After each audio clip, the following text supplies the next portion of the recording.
Alors, j'ai repris la tradition des cafés philo McDo depuis quelques semaines, comme vous avez pu le voir sur notre chaîne, avec les mêmes personnes d'ailleurs, exactement les mêmes personnes.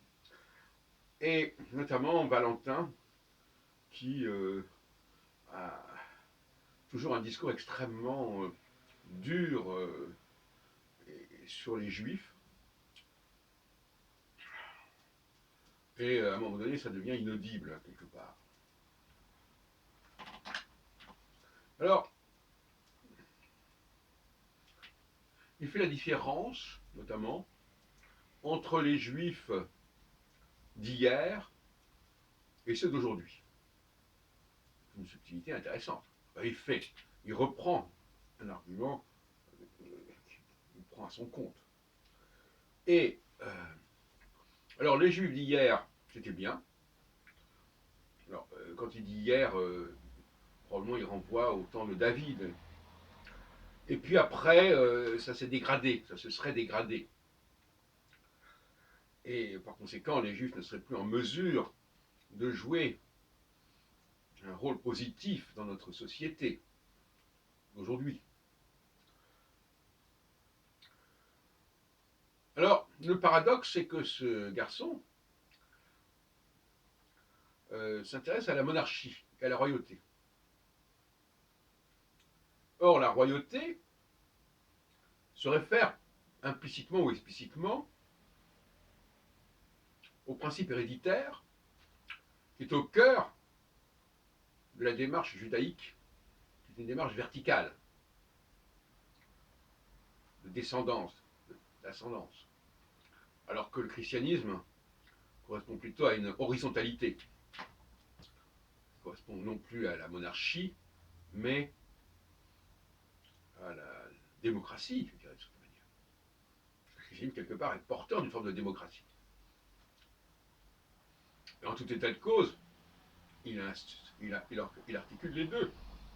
La verticalité avec le pontife, avec la hiérarchie, l'aristocratie de l'ecclésiastique, du clergé, et puis les fidèles qui sont eux dans l'horizontalité. Donc c'est un schéma en croix d'ailleurs quelque part qui est tout à fait basique, fondamental.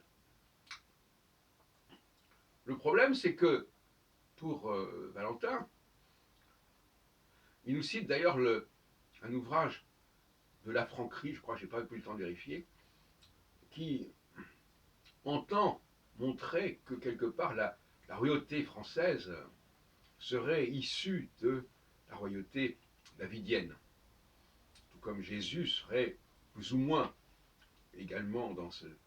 Si on lit Matthieu, chapitre 1er, sous un certain angle, on voit une volonté en tout cas de se situer dans cette lignée, dans ce lignage. Donc, quelque part, le besoin de valider la verticalité. Et cette verticalité, elle ne peut être qu'en référence aux juifs, au judaïsme. Pas seulement à la royauté davidienne, mais aux juifs en général, qui sont eux-mêmes quelque part une sorte d'aristocratie. Par le fait qu'ils sont très peu nombreux déjà. Là, je me souviens que ma mère me disait toujours que les juifs du pape, par exemple, dont je suis issu par mon grand-père maternel, sont l'aristocratie du judaïsme français. Et alors, pour Valentin, il était un peu dans une situation inextricable. On ne peut pas être démocrate et monarchiste. On peut pas. Bon, si on est monarchiste, comme Maurras par exemple, on ne peut pas. Enfin, je veux dire, on ne peut pas concilier quelque part la démocratie et la monarchie. Et la monarchie, ça renvoie quelque part à une domination d'une caste. Alors maintenant, et vous l'écouterez à ce sujet sur nos antennes, dans notre café philo récent, d'hier, du 11 novembre 2018 justement. Maintenant, il nous explique, n'est-ce pas, que les juifs d'aujourd'hui sont des êtres pernicieux, nocifs, dangereux. Bon. Et alors, en fin de compte, derrière tout ça, il y a l'idée de l'ambition, du pouvoir. Alors, le fait de vouloir du pouvoir serait un mal. Si on regarde le nombre de personnes qui veulent du pouvoir, alors, donc là, il y a une espèce de contradiction. Parce que par définition, une société implique que des gens exercent le pouvoir et même revendiquent le pouvoir. Donc finalement, c'est un point de vue basique qui est probablement lié à ses origines, enfin je veux dire, une façon de vilipender le pouvoir et de dire que les juifs sont par excellence ceux qui veulent du pouvoir. Et le pouvoir, c'est mauvais, c'est le mal. Donc là, voyez-vous, comme je l'ai dit à plusieurs reprises, on n'échappe pas à son milieu, à ses origines et à l'idéologie de ses origines.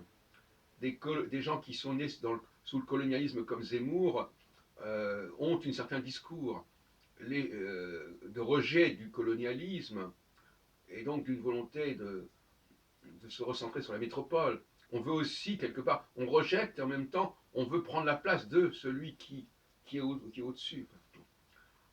Onfray, lui, il a la problématique de ses parents, de sa famille qui était entrée au bas de l'échelle sociale, bon, etc., etc.